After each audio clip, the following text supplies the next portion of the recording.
for now, I do only stocks. I do not do any other type of investment because for now, that's the one I understand and that's the one I have information on. Interesting, because a lot of people are afraid of stocks. I remember talking to clients sometimes ago, and they were like, no, don't even bring stocks. So how come you like stocks? Okay, so I would say it's exposure as a child. So I saw my dad invest in stocks, but he invested with from a place of information. He always read the papers about companies. He always listen to news about companies, and I don't know if they still do it now, especially in Nigerian stations. They used to have like a stock market analysis after every news session. I don't know if they still do it now, but he used to listen to that as well.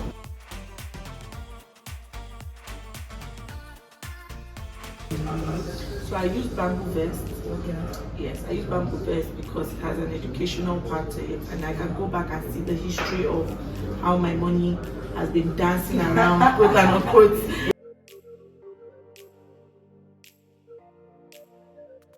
I advise you to do it based on information. So some companies, for example, Facebook has become Meta. Amazon is doing a lot of investing in other types of solutions as well. So those kind of companies, Tesla, those kind of companies, they are sort of evolving their process, revamping their process, and they're taking more solutions in and all of that. So you can see that there will be such growth,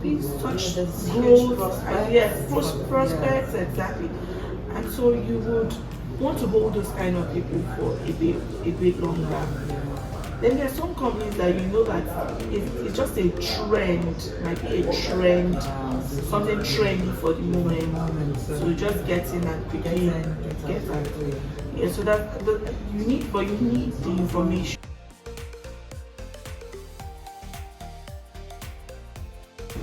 I value my money so much.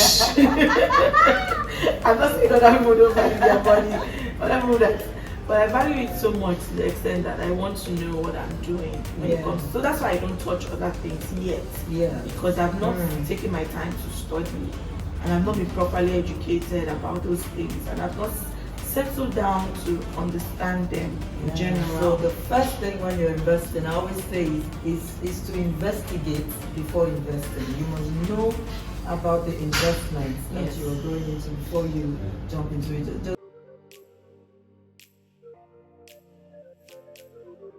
That's a good question. So I saw my dad get like dividend checks from First Bank, Dangote, and I saw that some of these dividend checks, he used it to pay like proper bills. Okay. So he would go to the bank and cash them and then pay like maybe even school fees on some occasions. And so I was attracted to that, okay, so that means you can own a bit of a company and you can use it to fund other parts of your lifestyle. And that itself taught me a lesson because I know that my parents are retirees now, or my dad's a retiree now.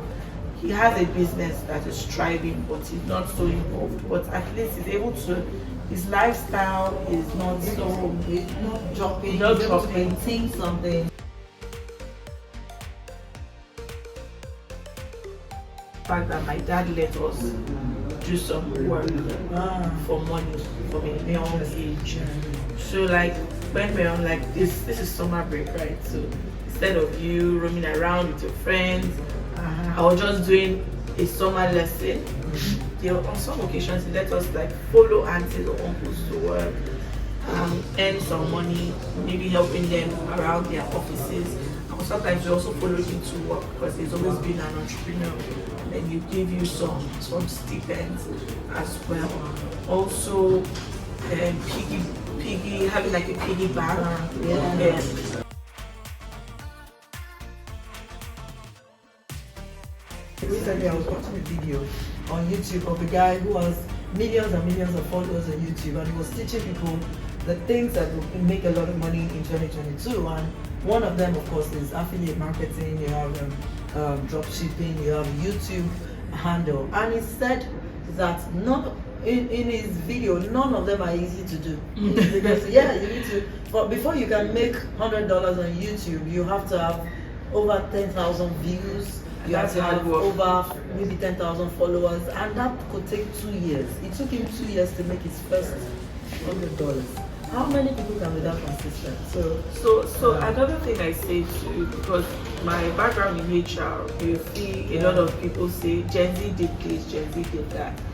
So I say to them, like, they feel like sometimes Gen Z might not know the value of hard work, but I say to them that they might have a different approach when it comes to hard work. It doesn't mean that they don't know that hard work exists, because to create content and be an influencer is hard work. It's hard work.